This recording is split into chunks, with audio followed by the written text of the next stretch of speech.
Cátedra extendida, como todas las semanas. Yo soy Néstor Duprey y José Efraín Hernández. Aquí estamos, contentos. Estamos contentos, en sí. celebración. Estamos celebrando, mire. Dile, enfoca ahí. Juanca, enfócate esto aquí. Dale para que sufran, mira, dale un zoomcito para que como sufran. Dice Victorino. Para que sufran, mira, los mordidos, los guayaos, los envidiosos. Ay. Todo ese corillaje de gente que lo que tiene es maledicencia, maldad en la cabeza. Mira, Josué J. Fonseca Aponte. Aponte como aquel, como el amigo mío. Yo creo que ellos son familia. ¿Será familia de José Aponte Sí. Hernández? Los Aponte Hernández, sí. Los Aponte, porque en San Lorenzo todo el mundo es Aponte. Bueno. Isern. Allí todo el mundo es o Aponte o Isern. Sí, señor. Oye, hay que ver quién fue Sí. el patriarca. No te metas ahí. Esa es la proclama que le entregó el honorable alcalde de San Lorenzo, Jaime Alberio Ramos, a nuestro querido amigo, compañero, cogordito, aunque él ahora está medio slender, Jay Fonseca, que le hicieron allá un homenaje en el barrio Jaguar, barrio que le da nombre a este emporio. Sí. Oye, ha hecho famoso Ha Jaguar hecho, ha hecho famoso a Jaguar en el mundo entero. Así que... Oye, ¿cómo le pusieron? Hijo distinguido, hijo pródigo. Déjame ver. Aunque aquí se dice hijo pródigo como algo bueno. Sí, como si fuera algo bueno. Era reconozco San Lorenceño distinguido. Anda, palci. San Lorenceño distinguido, Josué Fonseca Aponte, mejor conocido como Jay Fonseca. El gordito de Jaguar. El gordito de Jaguar. Ay. Pues estamos celebrando Tremendo. Pusieron el nombre de una cancha, fue, allí en Jaguar.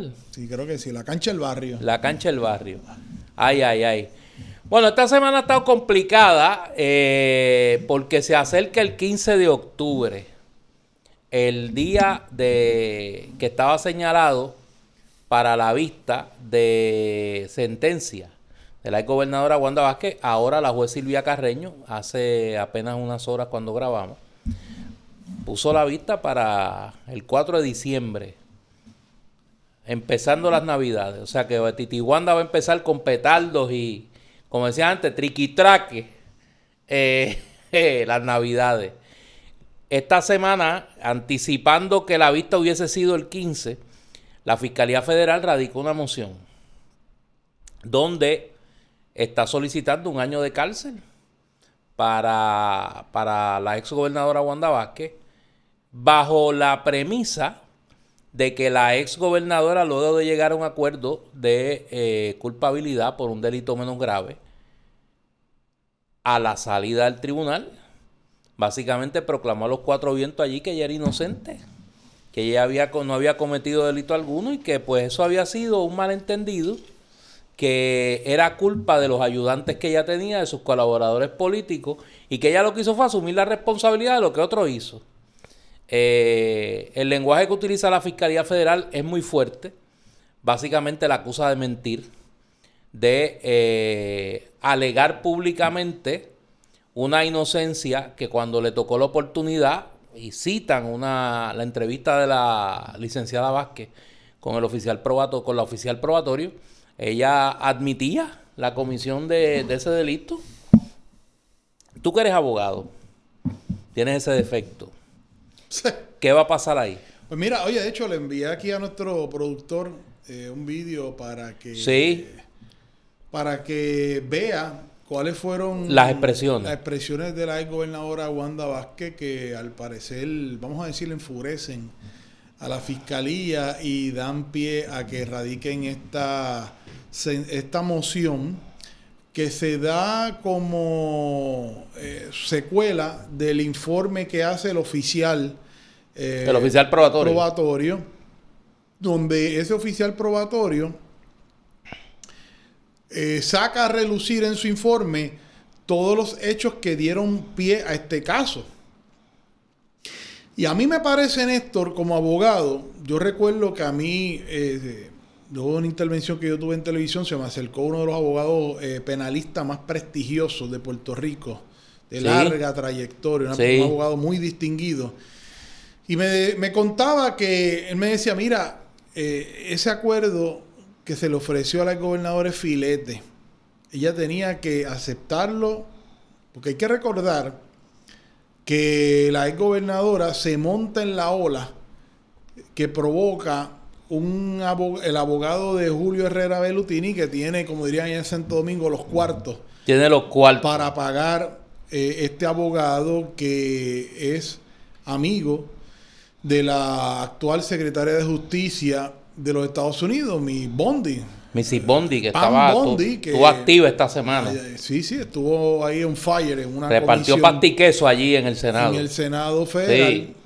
Y había trabajado con ella en la defensa de Donald Trump en uno de sus casos, si mal no recuerdo, el caso donde se acusaba a Donald Trump de haberse llevado unos documentos clasificados para Mar-a-Lago.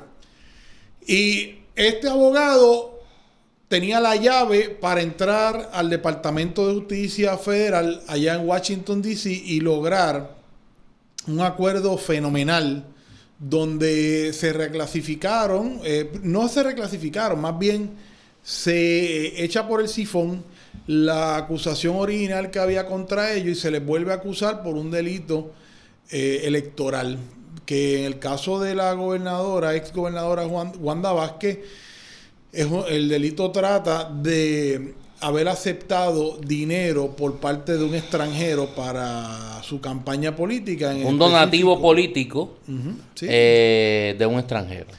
Y que dinero que supuestamente se iba a utilizar para hacer unas encuestas para ver cómo ella estaba posicionada de cara a la primaria que la enfrentó al exgobernador Pedro Pierluisi. Y en vez de asumir esa actitud, pues básicamente la exgobernadora y su defensa asumieron una actitud combativa. Yo no culpo a los abogados. Me parece a mí que quien está detrás de todo esto es la propia exgobernadora, que tú te acuerdas que uno de los abogados de la exgobernadora habló de que la jueza Silvia Carreño Coles estaba brava. Sí. Y que porque lo de brava es a raíz de que la jueza hizo unos comentarios cuando se le presenta este acuerdo, donde donde básicamente, como dije ahorita, se descartan una serie de delitos para entonces acusarlo por este delito electoral. Y la jueza le pareció que esto era, y si mal no recuerdo, ella habló de unas palmaditas en la mano. Unas palmadas, que era como una palmadita en la mano. Por eso, y entonces pues, a raíz de eso, su defensa radicó una moción donde básicamente pues vuelve a plantearle que esto era una situación donde ella pues no estaba al tanto, de que ella era inocente de todo lo que se había acusado y demás. Lo que provoca, a mi juicio, nuevamente la ira de la Fiscalía Federal, que responde a la misma, y ahora se da esta situación que entonces cuando se da la vista para que ella se declare culpable, donde los jueces siempre corroboran de que esa admisión sea libre, voluntaria, sin ningún tipo de coacción, le preguntan hasta si ya ha consumido alguna bebida alcohólica o algún medicamento, que todo esto es para asegurarse de que es una aceptación de culpabilidad libre y voluntaria. Entonces, pues, ¿qué pasa? La gobernadora en sala hace una alegación y 300 pasos después, cuando en el portón. Allí, en el portón que da la Chardón, pues hace una serie de declaraciones, que es el vídeo que le pedí a Juanca que pusiera para que la gente vea. Para refrescarnos la memoria de qué fue lo que ella dijo. Pues vamos a verlo. Los puestos que he tenido por mi esfuerzo y por mi trabajo. Ciertamente, al ser gobernadora y llegar a este momento de ser candidata, tuve unas personas a mi lado en quienes confié, con mi poca o ninguna experiencia política. Y ustedes sabrán que esto surge cerrando yo el gobierno y mi concentración total era salvarle la vida a los puertorriqueños. Así que yo me concentré en mi gestión de gobierno, que era el COVID y todas las cosas que nosotros, las emergencias que me tocaron. Así que el aspecto político más bien lo lo confié en unas personas que tenían alrededor mío, que tenían la responsabilidad, ¿verdad?, de verificar las cosas. No lo hicieron, yo estoy aquí aceptando esa responsabilidad, porque pues era la presidenta del partido, era la candidata. Lo importante es que esto que pasa hoy, el pueblo de Puerto Rico sepa y todos ustedes, ¿verdad?, puedan transmitirlo. No tiene que ver nada con mi función pública, no tiene que ver nada conmigo como gobernadora, sino que si ustedes escucharon la estipulación y ustedes escucharon el delito, es un delito como candidata a un puesto político, no tiene que ver nada con la función pública ni con mi gestión de gobierno, ¿verdad? Yo creo que eso es bien importante. Y pues estoy aquí asumiendo esa responsabilidad. Yo quiero particularmente agradecerle a mis abogados, porque cuando yo salí aquel 4 de agosto, que estaban ustedes allí también cuando me radicaron, yo les dije que ese era un proceso injusto y que de eso que me estaban imputando yo era inocente.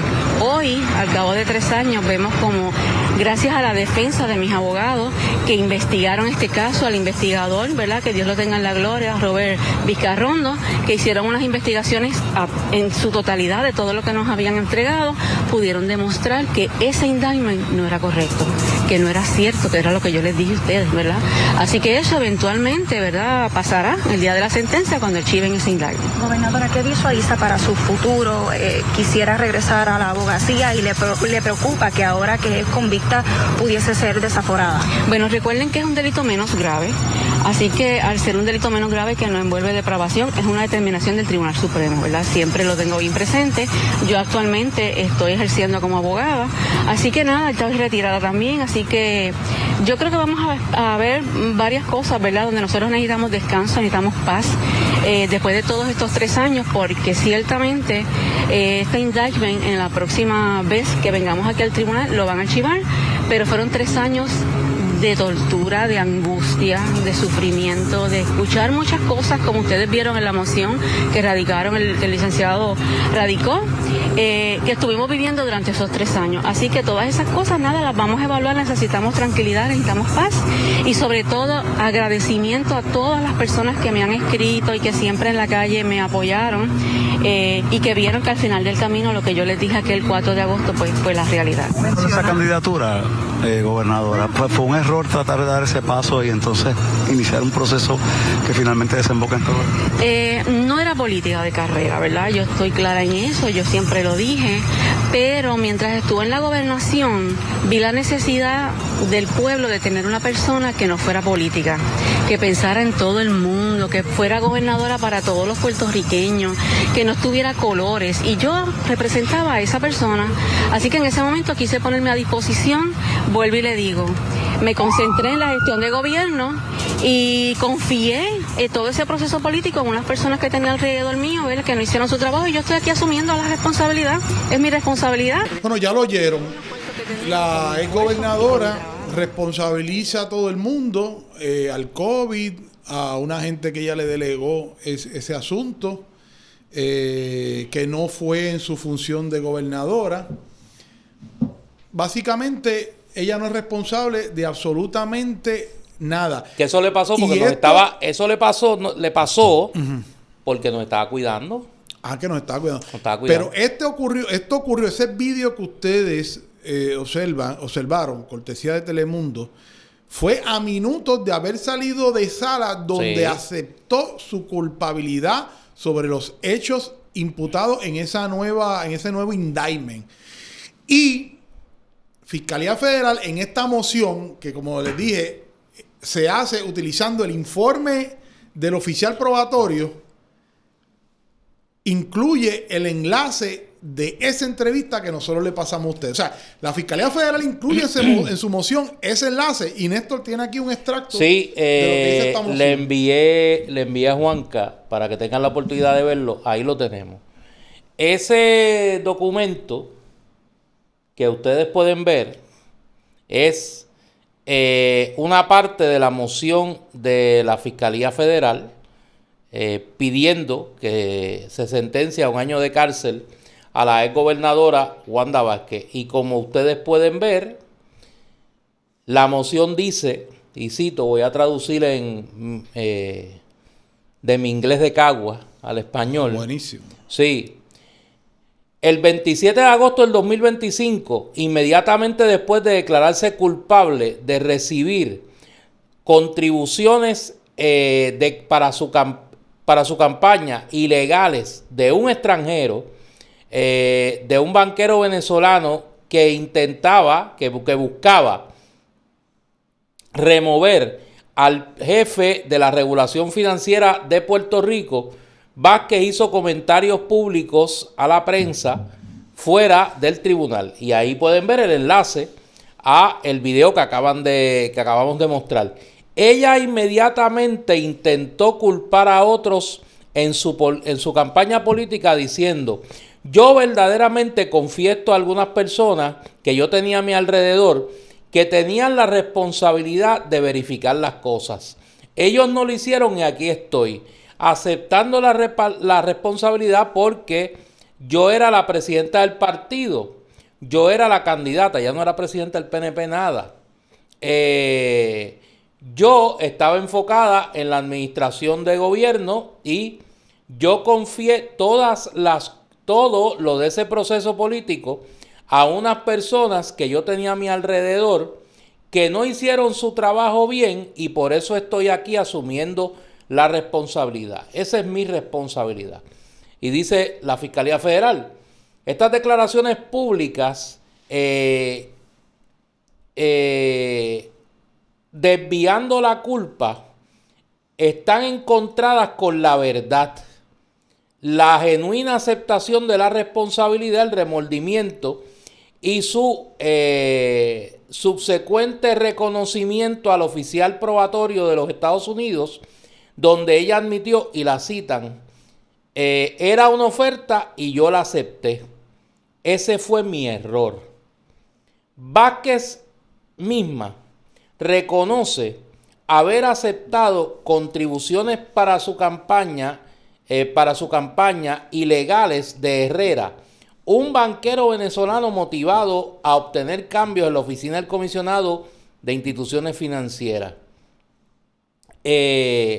Todavía Vázquez niega públicamente que las contribuciones ilegales de campaña tuviesen algo que ver con la administración del gobierno de Puerto Rico, ignorando completamente el motivo de Herrera para hacer esa contribución ilegal extranjera a su campaña, y B, las propias acciones de Vázquez reemplazando al director de la oficina del comisionado de instituciones financieras, y vuelven a citar la expresión de ella en el sentido de que esto no tuvo nada que ver con el gobierno de Puerto Rico y su gestión como gobernadora. Ahí le han dicho embustera, en palabras, en lenguaje de abogado, ¿no? En la moción de la Fiscalía Federal. Sí, sin duda. Y fíjate que la Fiscalía Federal está allanando el camino para la lectura de sentencia. Básicamente lo que hace es exponer su posición para que la jueza la tenga para la lectura de sentencia, que, como tú habías señalado, estaba pautada para el 15 de octubre, pero a raíz, que es la semana próxima. Pero a raíz de esta moción, pues le tiene que dar tiempo también para que la parte, ¿verdad? Aquí la defensa, los abogados de Wanda Vázquez, repliquen a la misma, expresen al tribunal cuál es su posición en cuanto a esto. Hay que saber también, Duprey, porque no la tenemos, cuál es la posición, porque como no tiene tanta interés noticioso, Herrera Bellutini. Sería interesante ver la moción de la, si la Fiscalía de la también defensa radicó. No, si Fiscalía radicó si Fiscalía radicó una moción a raíz de las expresiones de Wanda Vázquez en el caso, en el caso de Herrera Bellutini. Pero él no ha hecho ninguna expresión. No hasta ahora. Él no ha hecho ninguna expresión pública, ni su defensa tampoco. Y entonces, pues, él admite culpabilidad ya. A raíz de esto, pues entonces la vista de lectura de sentencia se transfirió, como diríamos en algo abogadil, para diciembre. Entonces, pues claro, en medio de toda esta situación, lo que ha estado la discusión pública en estos días, que ya venía de un reclamo, y hay que decirlo, específicamente del representante Ramón Torres del Partido Popular, que había llevado esta lucha de que se le retiraran las escoltas que desde que salió de la fortaleza viene gozando la exgobernadora Wanda Vázquez Garcet. Porque, por dos razones. Primero, hay un argumento moral de que cómo se le va a permitir gozar de escolta a una exgobernadora que se ha declarado culpable. Exacto. No es porque un jurado determinó, porque un juez emitió un veredicto. No. Porque ella aceptó, por más que lo niegue, en el tribunal, que es responsable de los delitos imputados.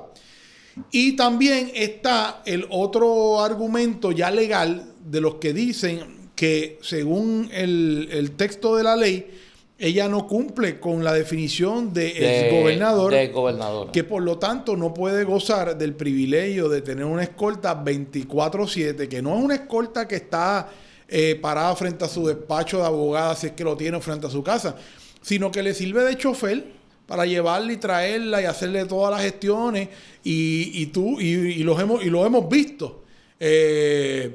4 o 5 agentes del orden público que en vez de estar brindándole protección a usted, están llevando y trayéndola todo el tiempo y quemando gasolina, esperando en el vehículo oficial en lo que ella hace sus asuntos profesionales y personales. Que ahí quien hizo ese listado, abogando porque la Cámara de Representantes apruebe el proyecto que ya se aprobó en el Senado para eliminar esa escolta, fue el presidente del Senado, Tomás Rivera Chats, que irónicamente es quien sale ahora a plantear que le retiren la escolta a Wanda Vázquez. Se había aprobado un proyecto de ley justo antes, la semana pasada, justo antes del magno evento de la convención del PNP, que en el Senado, pero en la Cámara había sido derrotado. Y en una entrevista con una periodista, el Joseph González, el comisionado de la policía, había revelado que él había recibido una opinión legal de un abogado de la agencia que decía que existía un derecho adquirido de la exgobernadora sobre este asunto de la escolta. Que derecho adquirido no tiene, porque aquí eso de derecho adquirido surge de una decisión que tomó el Tribunal Supremo de Puerto Rico hace unos años atrás, cuando Rafael Hernández Colón y Carlos Romero Barceló, a raíz de una determinación del entonces gobernador Aníbal Acevedo Vilá, le eliminó las escoltas. Y ellos llevaron un caso que llegó hasta el Tribunal Supremo. Entre sus abogados estaba el doctor Demetrio Fernández Quiñones, y el tribunal determinó que había un derecho adquirido, pero el derecho adquirido era de ellos. No se trasladaba. De Hernández Colón y de Romero. Claro. Por lo que a mí me extrañó que el superintendente o comisionado de la policía se basara la decisión que tomó originalmente, mantener las escoltas de un derecho adquirido que la gobernadora no tiene.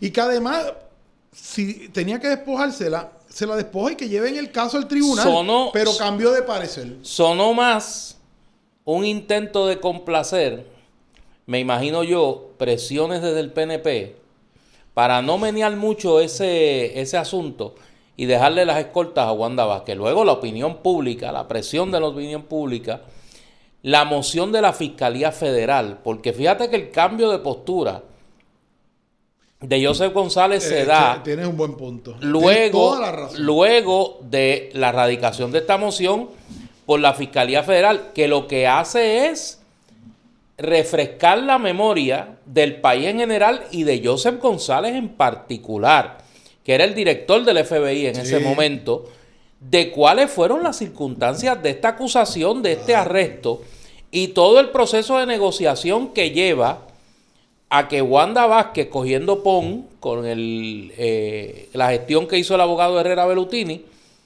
se beneficie de este acuerdo de culpabilidad. Pero ahí uno comenzó a escuchar y a ver el cambio de posición de Joseph González. Claro, y que Fiscalía Federal, hay que recordar que está pidiendo un año de cárcel para Wanda Vázquez, ¿ves? Y entonces, hoy surge la noticia, o ayer, en la tarde de ayer, de que hubo un cambio de postura y que incluso el secretario de Asuntos Públicos, Irán Torres Montalvo, el engominado, Así es que le dicen, sí, porque El al hombre le engominado. gusta Ese hombre usar siempre está, el mira, peinadito. como la brillantina aquella. Exactamente. La del peinado perfecto.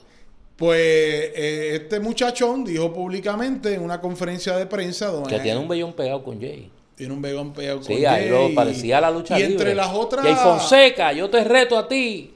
Mañana en el Juan Ramón Gabriel. dijo unas cosas que realmente pues no sé, uno no esperaría de un abogado, pero bueno, todos los abogados tienen distintas opiniones de que se podía que la protestar allá en Fortaleza, pero con respeto.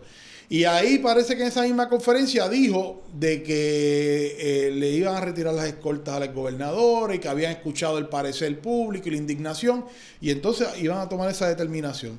Si se ha tomado o no a estas horas, desconocemos. Pero hubo ahí un reversazo que yo creo que ese buen punto que tú traes tiene que estar impulsado o avalado por la moción que radicó Fiscalía Federal.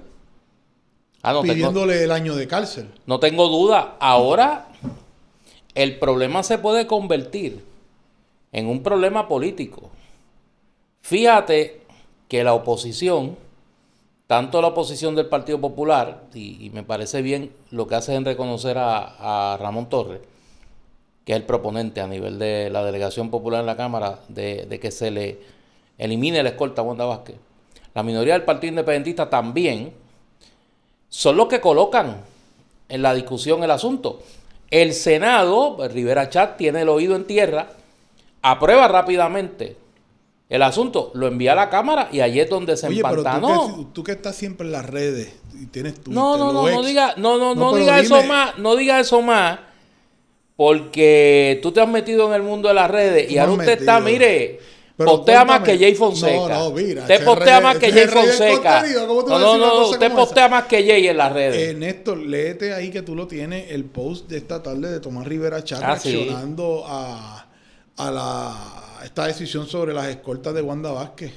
Pues el presidente del Senado, a la 1:00 p.m. así tempranito, lo voy a buscar aquí. Esto es así como que, se lo voy a enviar a Juanca para que lo puedan ver. Este hombre no descansa, este hombre está peor que Jay Fonseca. No duermen, no descansan. Y esta tarde colocó el siguiente mensaje en sus redes sociales.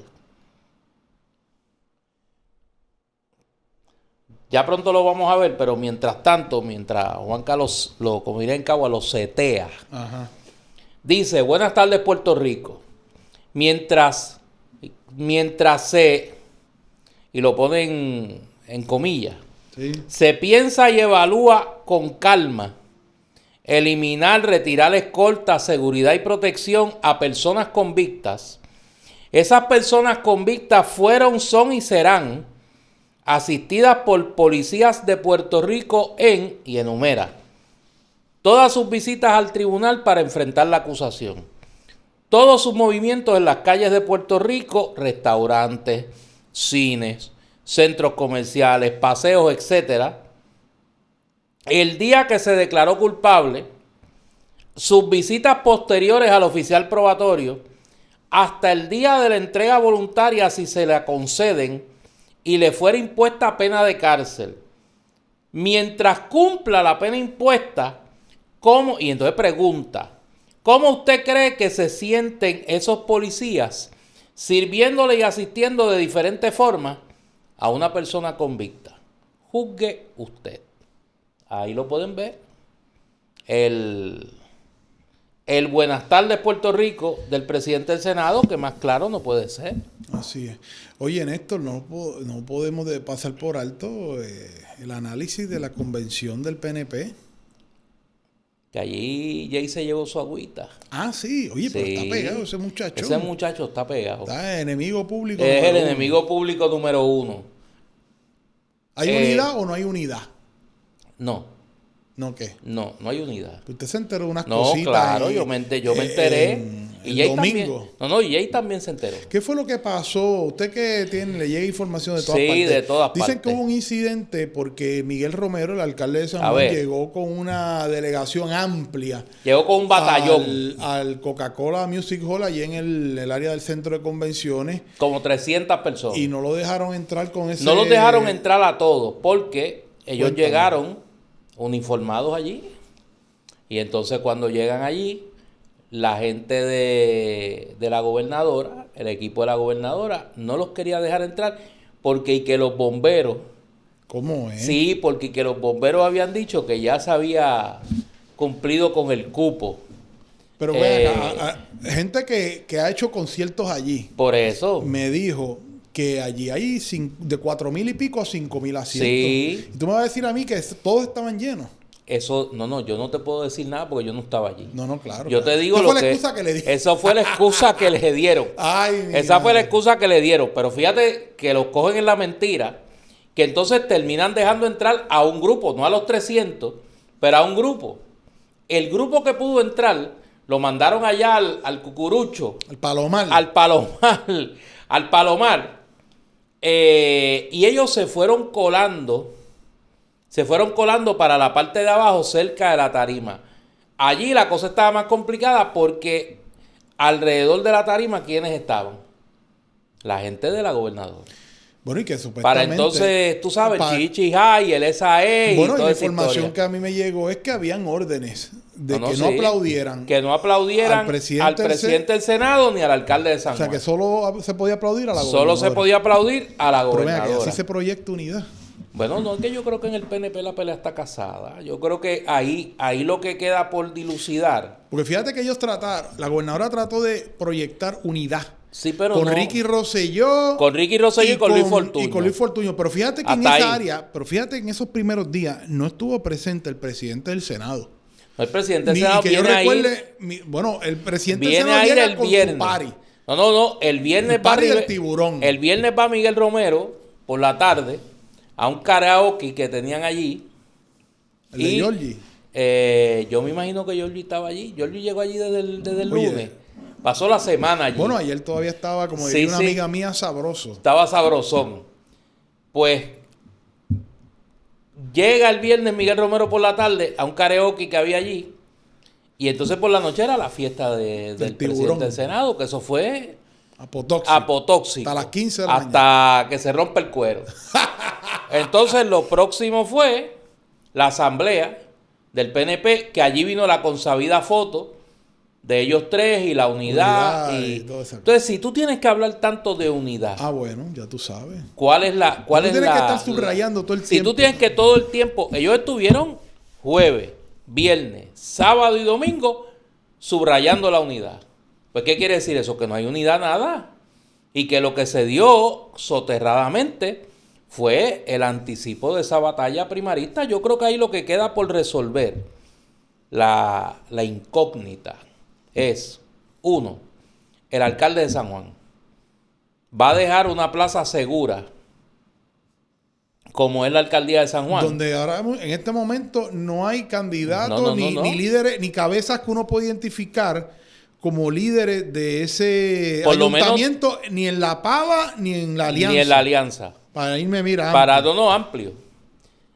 No hay una oposición que se vislumbre. Ni hay Una na- alternativa viable. A 9 meses de gobierno no ha habido fiscalización No ha habido- alguna. la Porque única- quien único que lo fiscalizaba un poquito era Eliezer Molina y apareció tomándose una foto porque lo complació con algo de un Con el tema del escambrón. skate park allí en el Y escambrón. las legisladoras municipales de Victoria Ciudadana, que tengo que decir que yo sí he escuchado, tanto Daisy Sánchez como la doctora Norma de Barí. Daisy Sánchez, la que era Daisy periodista. Sánchez, la que era periodista, la periodista no Daisy sabía. Sánchez y la doctora Norma de Barí son las legisladoras municipales de Victoria Ciudadana en San Juan. Y la realidad es que han hecho un trabajo de fiscalización y lo han divulgado. En ese caso, salvo eso, pues el Partido Popular no existe en San Juan. O sea, el Partido Popular no existe. O sea, lo poco que había del Partido Popular, Se Miguel fumó. Romero se lo tragó. Miguel Romero se lo tragó. Miguel Romero es el mejor alcalde que han tenido los populares en buen tiempo. ¿Cómo era que decir? Como Albita le decía a Aníbal Vega Boles, el PNP más popular. El PNP más popular. Pues Miguel Romero es el PNP más popular. O sea, tiene desde su equipo de trabajo hasta los electores del Partido Popular en San Juan.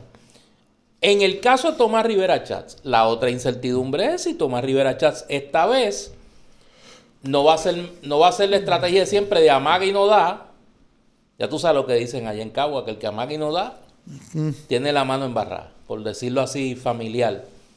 Si el presidente del Senado esta vez va a echar un pie al bote y va a provocar la primaria en el PNP, porque, y aquí Jay discutió in extenso con Lourdes Fernández los números de Lead Data en su más reciente medición.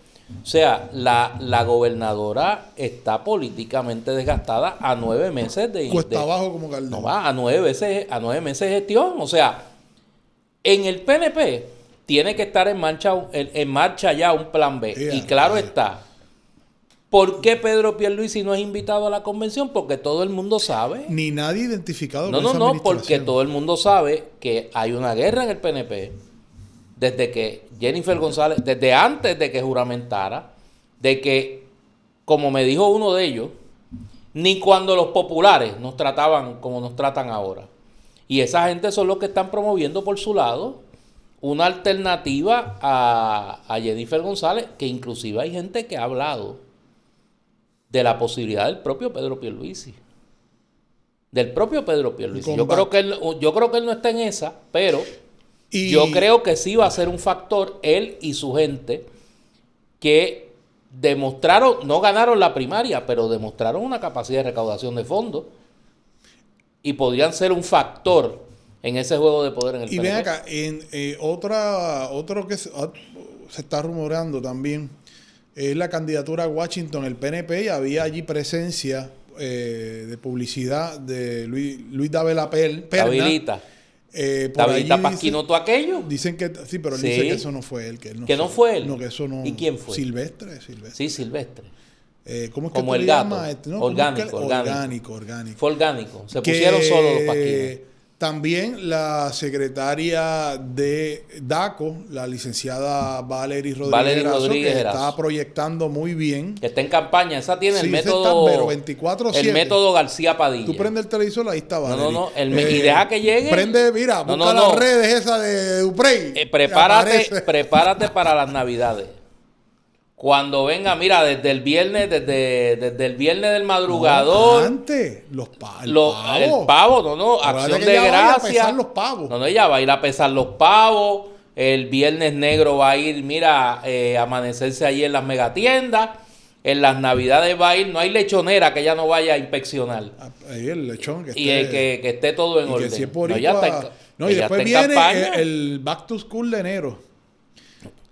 Si ella tiene un calendario, la cuaresma, el pescado. Para chequear el pescado.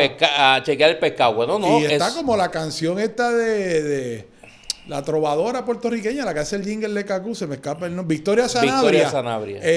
Puerto Rico, esto es fiesta todo el año. Esto es fiesta todo. Pues ella está en campaña. No para. No, pues la campaña de ella no para. La campaña de ella no para. Y los conciertos. Y cuidado con el Dark Horse. En esa carrera que puede ser el innombrable. Bueno, eso es lo que te... Porque el innombrable... fíjate que él está en un proceso de rehabilitación. Y después de tú haber dicho, y me gustaría que eso tú lo digas aquí, porque poca gente en este país lamentablemente lee. Y tú fuiste una de las pocas personas que yo estoy seguro que en este país leyó el libro de Ricky Yo no sé Rosselló. si es un insulto o un elogio. Yo quiero pensar que es un elogio. No, pero yo le he dicho públicamente, yo conozco otro. ¿Qué es lo que dice Ricardo Yo conozco Rosselló otro, en su libro, pero en su como es un libro? periodista de raza conocidísimo, y eso puede afectar su muy bien ganada reputación, yo no lo voy a tirar al medio. Pero cuando yo dije que yo había leído el libro de Ricardo Rosselló, yo te he sugerido a ti me dijo, mira, yo lo leí también. Hay que hablar con Jay para que haga contigo un podcast de esto solo del libro de Ricky Rosselló. Pues Ricardo ¿Pero qué Rosselló dice ese libro? Porque es interesante.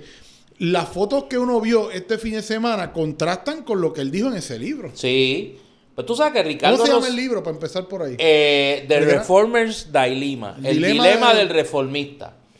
Pues Ricardo Rosselló dice en ese libro, fue víctima de un golpe de Estado. De un golpe de Estado. De un golpe de Estado. Yeah. Y que los promotores de ese golpe de Estado fueron nada más y nada menos que el presidente del Senado, el presidente de la Cámara y la entonces comisionada residente Jennifer González, y que el plan era que quien lo sustituyera a él, y eso todos lo vimos en aquel verano del 19, era Jennifer González. Bueno, pues esa misma que cuando fue, hicieron todo aquel sainete que ella acusó, en la rotón del Capitolio, que querían que la gobernadora Wanda Vázquez renunciara. Y pues la presionaron. Pues que ahí fue que la gobernadora fue a Alhambra. ¿Te acuerdas que Wanda Vázquez fue a Alhambra a una reunión con Jennifer González y Tomás Rivera Chatz? Y eso está en la acusación. Por eso. Y eso está en la acusación. Y esa misma, estoy buscando aquí si encuentro mi versión electrónica del libro. Y entonces en ese libro, él acusa de golpista a Jennifer González y a Tomás Rivera Chatz y a Johnny Méndez. Pues ahora, esos mismos que él acusó de golpista, pues él se va a la convención del PNP, allá le montan un seminario. Pero ven acá, tú que eres historiador, antes de que vaya al seminario, ese debe ser el único ejemplo en la historia del mundo donde derrocado y golpista luego se unen, ¿o hay precedentes de eso? No, eso ha habido. ¿Sí? Sí, hay otra gente que le ha pasado eso. Ay, mi madre. Sí, no, pero en este caso en particular, el precedente local. no hay duda de que hay una operación de rehabilitación política ahí. Y que el sueño de Ricardo Rosselló, fíjate, yo soy de los que creo que el sueño de Ricardo Rosselló no era ser gobernador. Yo creo que Ricardo Rosselló quería realmente ser comisionado residente. Y a mí no me sorprendería que haya gente en el PNP que esté mirando, claro, en una visión totalmente enajenada de la realidad política, que esté mirando esa candidatura de Ricardo Rosselló a Washington como algo posible. Claro, van a decir que eso es fantasía, que eso es la oposición, estos analistas y toda esa recua de insultos. Pero, ¿qué razón puede tener Ricardo Rosselló, luego de lo que le pasó, por eso, de regresar, oye, que de regresar es una al tragedia. protagonismo, de regresar le dio la vuelta al mundo, al chico. protagonismo político? Pues la única razón es que quiere regresar. Y fíjate que la estrategia es una estrategia bien pensada. Ricardo Rosselló es demócrata.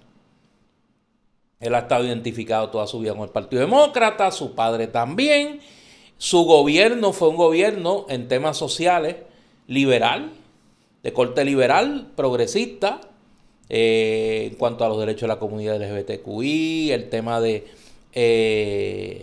los derechos humanos en general. Hizo incluso el arco aquel en la calle Fortaleza. No, en la Dársena, la Plaza en Dársena. la Plaza Dársena. Y también no avaló todo lo propició el currículo con diversidad. La educación con perspectiva de género. Perdóname, sí. Y entonces, políticas que dicen que dieron pie a la fundación de Proyecto Dignidad. Como sería demasiado descarado que de momento este ciudadano apareciera diciendo, no, es que ahora yo soy de la derecha maga. Pues entonces, ¿cómo él atiende ese flanco? Con su esposa. Ajá. Su esposa, que me imagino que ahora, junto con otras personas, ahora que ella va a asumir un protagonismo político mayor, porque va a ser aquí alegadamente la representante a Charlie Kirk del movimiento que había fundado Charlie Kirk, pues sería bueno que aprovechara para que explique de una vez por todas qué pasó con Unidos por Puerto Rico y el dinero de Unidos por Puerto Rico y los señalamientos que se hicieron en cuanto a esa organización que ella era la cabeza de esa organización. Pues fíjate que todas esas movidas a lo que apuntan es a que los rehabilitados del chat que andan por ahí y gente del PNP que siguen siendo rosellistas están pensando, yo no estoy diciendo que a lo mejor no lo estén ejecutando, pero en las cabezas de ellos yo creo que ronda la idea de un regreso a una candidatura es Ricardo Rosselló. Porque en el PNP se parte la premisa de que con retener el corazón del rollo se puede ganar la elección con una oposición dividida. Ahora, yo te devuelvo el piropo.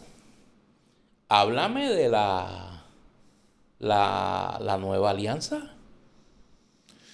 Bueno, yo usted creo que está, que... mire, usted que está por ahí, por la periferia, yo creo que... Bueno, yo lo que... O sea... Yo dije, ahí está la mano de José Efraín. La posibilidad de cualquier partido derrotar al gobierno del PNP y a toda la infraestructura gubernamental y legal que han creado para mantenerse en el poder dependen de la unidad de la oposición que muy sabiamente ha sido fraccionada, permitiendo la inscripción de partidos políticos y viabilizando las candidaturas independientes, que lo venimos viendo desde aquella elección donde corrió, además de David Bernier y Ricardo Rosselló, Alexandra Lúgaro y Manuel Sidre. Y yo creo que a Pablo José se la pusieron y la batió. Aunque en un principio habían dicho los portavoces legislativos, por lo menos yo escuché a Luis Javier, me parece, si mal no recuerdo, que no iban a estar participando del sainete que quieren hacer ahora para presentar enmiendas al Código Electoral, pues parece que alguien le dijo, mira, no descartemos esa posibilidad, vamos a ver, vamos a utilizar esto como pie forzado para reunirnos con Proyecto Dignidad y para reunirnos con Victoria Ciudadana. Y el PIB. Y el PIB, porque a mí la información que me llegó es que ellos invitaron al PIB. Y el PIB no fue. Y no fueron. Entonces, luego, pues, claro. Luego vi unas expresiones de que el PIB, creo que lo dijo Juan Dalmao, que ellos iban a tramitar su oposición o sus enmiendas al proyecto a través del foro legislativo, porque ellos tienen ahí una delegación. Pero fíjate, Duprey, fíjate lo siguiente. Esta reunión que llevó a cabo el liderato del Partido Popular, Dignidad y Victoria Ciudadana, en nada impide que de ahí surja una propuesta o una contrapropuesta y que vayan al trámite legislativo, porque allí tanto Dignidad como el Partido Popular tienen representación legislativa, claro, y podría muy bien echar para atrás la posición, por lo menos la del PPD, de no someterse al proceso legislativo, porque no creen que sea real esa propuesta del presidente del Senado, y seguir dándole gasolina a esa proyección de alianza o de unidad en este asunto, diciendo, no, ahora nosotros vamos unidos a presentar nuestra oposición en las vistas públicas que se van a estar llevando a cabo para estas propuestas de enmienda al Código Electoral. Entonces, ¿qué van a proyectar? Que hay una alianza de facto.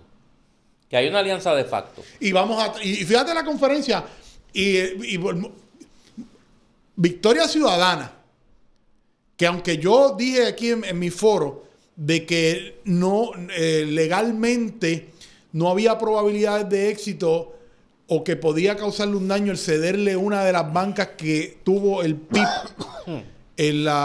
por adición, los han abandonado. Y entonces, imagínate este escenario ahora. Que Pablo José diga que la mini delegación legislativa del Partido Popular acoge las propuestas de Victoria Ciudadana y junto con las del Partido Popular las va a presentar en esa vista. Y no digo las de Dignidad porque Dignidad tiene representación legislativa, pero podría también decir, no, pero vamos en conjunto. Y entonces nosotros, los populares, en esa comisión, vamos a hacer la voz también de Proyecto Dignidad. Y añádele a ese recuento que en una entrevista en Los Datos son los Datos, Eva Prado, la coordinadora de Victoria Ciudadana, por primera vez la escuché.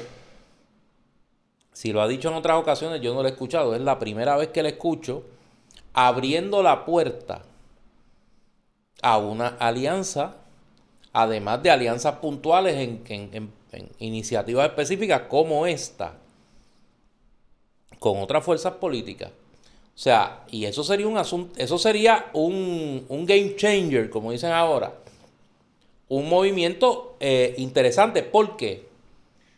Porque nosotros hemos dicho aquí, y en Cátedra 580, que el problema de la oposición es un problema ideológico y un problema numérico. O sea, no ha habido voluntad de los partidos de oposición de caminar hacia un punto de encuentro, hacia un mínimo común denominador. Salvo la alianza que se dio entre Victoria Ciudadana y el PIB. Si eso pasara, se resolvería el problema numérico, que es que ninguna de las fuerzas de oposición tiene poder electoral suficiente como para derrotar al PNP. Y yo creo que es un desarrollo interesante. Ahí quien está corriendo pillado, como en el hipódromo, es Proyecto Dignidad, porque Proyecto Dignidad, su gravitas es hacia el sector conservador del PNP, no es hacia el sector progresista que representa a Victoria Ciudadana. Victoria Ciudadana es la antípoda de Proyecto Dignidad. Y si algún sector del Partido Popular, pues lo que quede de la derecha popular. Así que es un juego interesante que yo el PNP no lo dejaba suelto, porque puede haber sido una iniciativa para el PNP pasarse de listo y amarrar muchísimo más el tema del voto adelantado, el voto por correo, que tú sabes que es el arma no tan secreta del PNP. Pero quizá al empujar a los partidos de oposición a hacer un frente común contra esas enmiendas al Código Electoral, está abriendo la puerta a un escenario que el PNP no debería estar buscando, bueno, que es que haya un acercamiento de la oposición que viabilice que una de las columnas en la papeleta de la oposición logre pasar el umbral del 35% y derrotar al PNP. ¿Tú te acuerdas que en el 80, en la elección del 84, había un eslogan de todo el pueblo un pueblo contra entero Romero? Contra Romero, claro. Sí, pero eran tiempos diferentes. O sea, era otro Puerto Rico. O sea, claro. Y era otra ley electoral. Ahora, yo no sé, y no sé porque, y nadie lo sabe,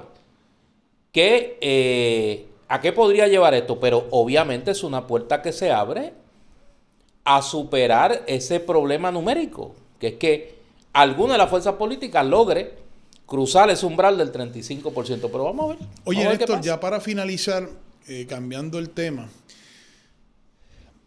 y ya yéndonos un poco a temas internacionales, pero que tienen efecto en Puerto Rico, toda esta movilización de naval y del ejército de los Estados Unidos en el Caribe para presionar el régimen de Venezuela, y que entre otras acciones ha conllevado la explosión, vamos a decirle, a ver si pone un par de videos de ya van 4. Van 4. El narcolancha que han aniquilado, explotado en alta mar. Digo alegado porque en realidad es que nunca ha habido como prueba fílmica de mira, lo explotamos en Canto, mira, aquí están los faldos o de los cadáveres, bueno, no sé. Lo que me han comentado algunos abogados que trabajan en el foro penal es que en la calle eso ha provocado una escasez de droga. Y como la droga ilegal es parte de la economía, se le llama economía informal, pero es parte de la economía, se juega con las reglas de la economía en ese mundo también. Esta escasez provoca aumento en los precios y también guerra. Pues porque al haber poco... Al escasear el producto... material. Exacto, al escasear el material, su precio aumenta. Por eso. Pero la demanda es la misma. Ah, no, la demanda se mantiene Es igual constante. o mayor, claro. Y en los últimos días hemos visto una serie de asesinatos que por su, vamos a decir, por la escena que hemos visto, sin duda tienen que estar relacionados con el narcotráfico. A eso se suma un ambiente de impunidad que estamos viviendo en este país ya desde hace muchos años, donde una situación como la del segundo tiroteo al Choliseo, que ahora calcularon los daños en $500,000. Pues ocurre, Eso hay que sumárselo a la factura del primer tiroteo. ocurre y la reacción del gobierno no es investigar, no es buscar las cámaras, que uno pensaría que luego... primero, estamos hablando de la Milla de Oro, donde uno pensaría que debe ser de los lugares más... con más seguridad y protección en Puerto Rico. En todo Puerto Rico, con cámaras de alta definición por todas las esquinas. Pues hasta ahora no ha habido arrestos. No ha salido a relucir ningún vídeo en las redes sociales, en los medios de comunicación, para que la gente pueda identificarlo. Pero tú que eres abogado. Pero fíjate qué cosa. Que todo el mundo sabe. Todo el mundo dio por cierto. Ahí no hubo duda. Desde la madrugada, cuando se comenzó a discutir que había habido un tiroteo en el Choliseo, todo el mundo dijo, eso es porque, ¿cómo es que se llama el reggaetonero? Anuel AA. Anuel AA va para allá. Y eso es un mensaje. Sí, porque para que la gente que no sepa, había un juego este fin de semana de la NBA, de los Miami Heat y los Orlando Magic, que la oferta incluía el día anterior... Un juego de artistas. De artistas y Y personalidades. como este señor AA, Anuel AA. por eso, era... Emanuel Gasmey, es el nombre de pila. Había sido coapoderado de los Capitanes Arecibo en el Baloncesto Superior Nacional. Ahí no salió en buenos términos. No, lo sé. Pero entonces tenía un convicto federal por un asunto de armas. algún vínculo finito con el deporte. Pero entonces fíjate que esa certeza desde las primeras horas de la madrugada de que no, esto fue porque este señor Anuel AA iba para allá. Oye, pues si estás seguro del Más de móvil, 150 si estás seguro del móvil, debes de saber quiénes son los autores. Oye, y que subo tiempo, porque eso no fue un tiro ahí. No. Para tú disparar 150 balazos, tú te tienes que detener. Claro. O sea, por más alterada que esté el arma de fuego, y romperla a disparar allí, y que entonces, a mí lo que me preocupa de esto, Duprey, es que no han salido vídeos. No, nada. No han dado detalles de la investigación sobre estos hechos. Ya arreglaron los cristales, $500,000 costó, lo pagará el erario. Y que la respuesta del gobierno, por voz del administrador de todo aquello allí, que viene de la compañía de turismo, es que Anuel AA está vetado. O sea, que la persona que... Porque yo no sé quién es este individuo, me pasa por al frente, a lo mejor no lo reconozco. Yo no sé pero yo. este es un ciudadano que se merece que le den seguridad. Yo estoy como Trump con Bad Bunny, no sé quién es. Pero que este individuo tiene derecho a presentarse en ese, como dicen ahora ahí, en ese venue y que se le brinde una protección. No, pues la respuesta es, oye, ¿tú te imaginas que esto hubiese ocurrido, que al Wrigley Field hubiesen pegado 150 balazos? O al Yankee Stadium, o al Sky Dome ahí en Toronto, para cogerlo. Mira, o el Dodger Stadium, pero para cogerlo los que están en los playoffs y no iba a pasar nada. O al Boston Garden. Eso pasa aquí, o sea, ¿qué hicieron la primera vez? Yo estoy seguro que si le llegan a haber entrado a tiro a cualquiera de esos parques, o al Madison Square Garden, no, ya habría arresto y todo. Donald Trump hubiese mandado allí, mire, pero te pregunto yo. A la Guardia Nacional de las Islas Vírgenes. Mira, te pregunto yo. Allá al Choliseo. ¿Qué pasó la primera vez? Bueno, que yo sepa nada. Y no se arrestó a nadie. Pues va a pasar lo mismo. Nada. ¿Y por qué? Buena pregunta. Oye, y regresando a lo de la escasez, tú también has escuchado sobre que la escasez de droga provocada por lo que he escuchado de mis Caribe. amigos que se mueven en el mundo penal, abogados, fiscales, etcétera, es lo mismo. Lo curioso es Y fíjate que alguien me hizo esa pregunta los otros días. Oye, Néstor, ¿cuándo fue la última vez que tú escuchaste de una redada de drogas de la policía de Puerto Rico? Si tú te fijas, uno que siempre estaba pendiente que los jueves se tiran los federales a la calle y sale el Joker y se van a llevar a X o Y Z político, ahora las redadas de los jueves siguen, los federales se siguen tirando a la calle los jueves, pero son redadas del narcotráfico. O sea, quien está atacando el problema del narcotráfico a nivel policíaco es el gobierno federal. No, porque esas grandes redadas que se daban aquí en tiempo por de eso, la mano dura y de Pedro Toledo. Sí, de Pedro Toledo y Pedro Rosselló. No se ve desde por hace eso, 30 por años. eso, por eso. Este gobierno que tanto ha cacareado, que es trompista, que es aliado de la lucha contra el narcotráfico, ¿cuál es el plan del gobierno de Puerto Rico para atender la escalada de violencia? Que no la provoca Maduro, ni el comunismo, ni el tren de Ragua y todas esas cosas que le gusta a Donald Trump y que aquí repite la gobernadora. ¿Qué van a hacer ante esa escalada de violencia producto de la escasez, de la guerra por el control del mercado del narcotráfico entre los pequeños grupos que operan las distintas regiones de Puerto Rico? ¿Qué va a hacer el gobierno de Puerto Rico?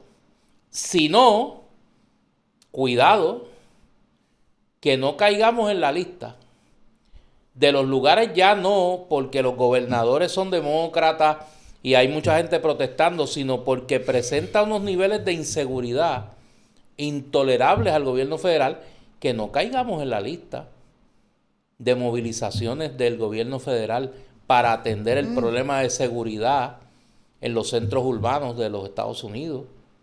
Cuidado, porque el gobierno se muestra totalmente indiferente y o incapaz de atender ese problema. Oye, para finalizar, ¿por qué es que hay gente que le molesta que el arzobispo de San Juan se exprese sobre temas que afectan a nuestra sociedad, mientras hay otros líderes políticos que hablan y avalan políticas trompistas? Bueno, no, y el arzobispo de San Juan... El arzobispo no puede hablar. No puede hablar. Es que aquí hay una gente que la tiene también con él. La tienen contra el arzobispo, y el arzobispo lo único que hizo, el arzobispo de San Juan, Roberto González, se publicó en Religión Digital, que es un prestigiosísimo periódico digital del mundo cristiano en general, católico en particular, que publica una reseña que escribió el padre Pedro Ortiz, querido amigo, sobre una jornada que se celebró en Caguas con motivo de los 60 años del cierre del Concilio Vaticano II, que fue la gran reunión de la jerarquía católica a nivel global en la década de los 60, que es la que moderniza la Iglesia Católica. Pues con motivo de ese aniversario, el padre Pedro, como se le conoce comúnmente, organizó un foro donde el conferenciante principal era el arzobispo Roberto González. Y allí pues él dijo lo que han dicho otros en la Iglesia Católica, comenzando por el Papa León XIV, que hoy, cuando grabamos Cátedra Extendida, invitó a los obispos estadounidenses a ser mucho más vocales en la oposición a las políticas antimigratorias de la administración Trump.